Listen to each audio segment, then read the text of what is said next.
Yes మంచు పంచాయతీ కొత్త turn తీసుకుంటూ ఉంది. అయితే మనోజ్ రంగారెడ్డి కలెక్టరేట్ కు వెళ్లి బయటకు వచ్చి చెప్పిన విషయాలు కొత్త అనుమానాలను తెరపైకి తీసుకొస్తున్నాయి. ఇప్పుడు ఇందుకే మనోజ్ చేసిన ఆరోపణలు ఏంటి? కన్నప్ప మూవీకి, మోహన్ బాబు యూనివర్సిటీకి, మంచు వారింట వివాదానికి లింక్స్ ఉన్నాయా?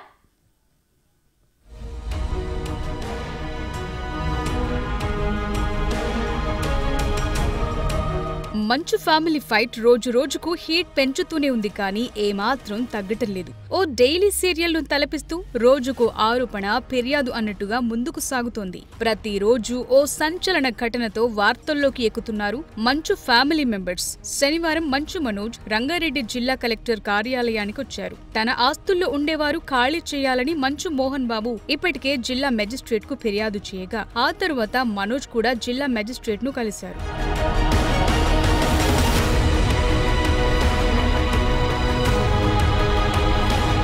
ఇవి ఆస్తి గొడవలు కావని, ట్రస్టులోనూ కాలేజ్ క్యాంపస్లో జరిగే దౌర్జన్యాలపైనే తన ఫైటింగ్ అంటున్నారు మనోజ్. 200 కోట్ల బడ్జెట్తో లక్ష్మీ ప్రసన్న బ్యానర్పై సినిమా తీస్తున్నారని, అంత డబ్బు ఎక్కడి నుంచి వస్తుందో చెప్పట్లేదన్నారు మనోజ్. ఒక్కరిని నిలబెట్టేందుకు వేల మంది స్టూడెంట్స్ ను, స్థానిక గ్రామస్తుల కష్టాన్ని పణంగా పెట్టాలని చూస్తే కరెక్ట్ కాదన్నారు మనోజ్. తాను ఎక్కడికి పారిపోవట్లేదని, ఎక్కడికి పిలిచినా వస్తానని, కలిసి మాట్లాడుకుందామని, తానే పిలిచినా వారి చర్చలకు రావట్లేదన్నారు.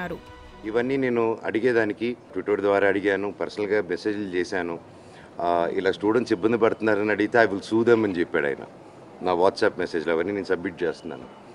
అంటే పిల్లల్ని క్వశ్చన్ చేస్తే పిల్లల్ని సూ చేస్తాం, మన దగ్గర చదువుకునే పిల్లల్ని. వాళ్ళ తల్లిదండ్రులు మీరు సూ చేస్తారా? So these are the questions నేను రైజ్ చేశాను. కూర్చొని మాట్లాడదామని చెప్పి నేను క్వశ్చన్ చేసేసరికి ఇమీడియట్గా అది వాళ్ళకి నచ్చక దీన్ని ఒక ఆస్తి గొడవలుగానో, అండ్ వీడు తాగేసి వచ్చి ఇంట్లో అందరం కొడుతున్నాడని చెప్పో, ఇంకా రకరకాలుగా నెరేటివ్స్. కనీసం పెద్దల పండుగ రోజు తన తాత, నానమ్మలకు దండం పెట్టుకోవటానికి ప్రయత్నించినా అడ్డుకున్నారని ఆరోపించారు. యూనివర్సిటీలో తన ఇల్లుందని, అందులో వస్తువులున్నాయని, తన ఇంట్లోకి కూడా తనను రానివ్వట్లేదని ఆరోపించారు. చంద్రమండలంలో కేసు పెట్టినా భయపడనని, న్యాయం కోసం పోరాడుతూనే ఉంటానని అన్నారు. పెద్దల పండుగ మా తాత నాన్న సమానం దండం పెట్టుకుని వెళ్తారంటే దానికి బౌన్సర్లకు సుమో తీసుకొచ్చి అడ్డు పెట్టడం, కర్రలతో దిగడం మీరు చూశారు. అండ్ వాళ్ళు ఇప్పుడు అక్కడ ఇంకో ఎఫ్ఐఆర్ కట్టారు. నేను గేటు దూకారంట. అక్కడే సిఐ గారు, అందరూ పోలీస్ ఆఫీసర్లు ఉన్నారు. మీ బృందం, మన ప్రెస్ బృందం మొత్తం ఉండింది అక్కడ. చంద్రబండ్లను కూడా వెళ్ళి పెట్టుకోమనండి. నేను మాత్రం న్యాయం కోసం పోరాడతాను. ఎవరిని వదిలేదే లేదు, సమస్య లేదు, కూర్చొని మాట్లాడేంత వరకు. తన తండ్రి మోహన్ బాబు చేసిన ఫిర్యాదు ఫాల్స్ అన్నారు మనోజ్. ఇది తన తండ్రి పేరుతో తన అన్న విష్ణు ఆడుతున్న నాటకమని మనోజ్ అన్నారు. తన పోరాటం న్యాయం కోసమేనని, జిల్లా కలెక్టర్ ఆదేశాల మేరకు నడుచుకుంటానని అన్నారు Manoj. It's a collaborative contribution. నేను 10-12 సినిమాలు చేశాను ప్రొడక్షన్లో, లక్ష్మీ ప్రసన్న పిక్చర్స్కి, 24 ఫిల్మ్ ఫ్యాక్టరీకి. బట్ నేను ఏదైనా రూపాయి తీసుకున్నాను వాళ్ళ దగ్గర. అండ్ ఈవెన్ క్యాంపస్ కానీ ఏది కానీ బిల్డ్ చేసుకోవడానికి everybody's contribution is they. It's not ఇది అక్క కాంట్రిబ్యూషన్ ఉంది, అన్న కాంట్రిబ్యూషన్ ఉంది, నా కాంట్రిబ్యూషన్ ఉంది, మా బంధువుల కాంట్రిబ్యూషన్ కూడా ఉంది ఈ సంస్థ బిల్డ్ అయ్యేదానికి. నివాసం మోహన్ బాబు గారి పేరుతోనే ఉంది. మరి మంచు విష్ణుని ఇప్పటివరకు మీరు వ్యతిరేకించారు, ఇప్పుడు మోహన్ బాబుని కూడా మీరు వ్యతిరేకిస్తున్నారా? నేను ఇది నా నాన్నగారిని ఎప్పుడు వ్యతిరేకించనండి. ఎందుకంటే ఇది కేవలం మా నాన్నగారిని ముందు తోసి అది వెనకాల నుంచి ఆడే నాటకం. ఎందుకంటే నేను అడుగుతున్నా, డైరెక్ట్గా రండి మాట్లాడండి అని. ఎంతకంటే ఎంత చెప్తానన్నా మాట్లాడని. మంచు మనోజ్ కలెక్టరేట్ కు వెళ్లటానికి ముందు కూడా చాలా ఆసక్తికర సన్నివేశాలు జరిగాయి. ఎక్స్ లో ఓ ఇంట్రెస్టింగ్ పోస్టు పెట్టారాయన. ఒంటరిగా వస్తాను, కూర్చుని మాట్లాడుకుందామంటున్నారు. అన్న విష్ణుకు ఈ సవాల్ విసిరారు. నువ్వు ఎవరిని తెచ్చుకున్నా పర్వాలేదు, సింగిల్ గా వస్తానంటూ పోస్టు చేశారు.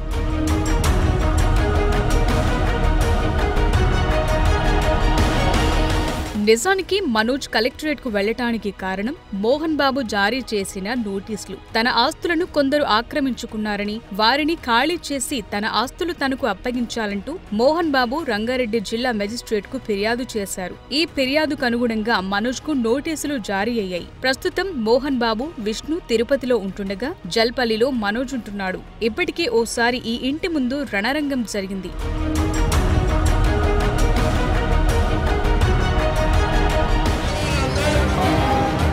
ఏదేమైనా మనోజ్ వ్యాఖ్యలను చూస్తుంటే ఈ వివాదం కొత్త టర్న్ తీసుకునేలా మాత్రం కనిపిస్తోంది. ఇప్పటి వరకు ఆస్తి వివాదమే అనుకుంటుండగా ఇందులోకి యూనివర్సిటీని కూడా తీసుకొస్తున్నారు మనోజ్. తాను పిల్లల గురించి పోరాటం మొదలుపెట్టినప్పటి నుంచే తనపై కక్ష పెంచుకున్నారని చెప్తున్నాడు. అంతేకాదు ప్రొడక్షన్ హౌస్ అంశాన్ని కూడా తెరపైకి తీసుకొచ్చి 200 కోట్లతో తీస్తోన్న కన్నప్ప మూవీని కూడా టార్గెట్ చేసినట్టు కనిపిస్తోంది. అయితే ఈ విషయాలన్నీ చెప్తూనే మళ్లీ మాట్లాడుకుందాం రండి అంటున్నారు.